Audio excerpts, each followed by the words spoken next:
నమస్కారం. ఈటీవీ 360కి స్వాగతం. ముందుగా ప్రధానాంశాలు. రాష్ట్ర ప్రజలను బీఆర్ఎస్ తప్పుదో పట్టిస్తుందన్న కాంగ్రెస్. బనకచర్ల అంశంపై అసెంబ్లీ సమావేశాలు పెడతామని వెల్లడి. కేంద్రం సహకారంతోనే అభివృద్ధి కార్యక్రమాలు. రాష్ట్రాన్ని రక్షించాలంటే బీజేపీ ప్రభుత్వం రావాలన్న కిషన్ రెడ్డి.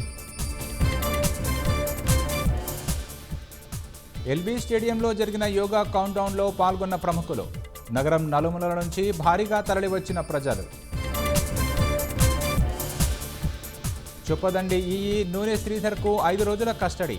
అక్రమాస్తులపై వివరాలు రాబట్టనున్న ఏసీబీ అధికారులు.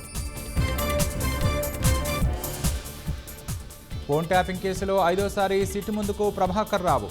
పలు అంశాలపై లోతుగా ప్రశ్నిస్తున్న అధికారులు. కుటుంబానికి మావోయిస్టు నేత గాజర్ల రవి మృతదేహం అప్పగింత. సాయంత్రం జరగనున్న అంత్యక్రియలు.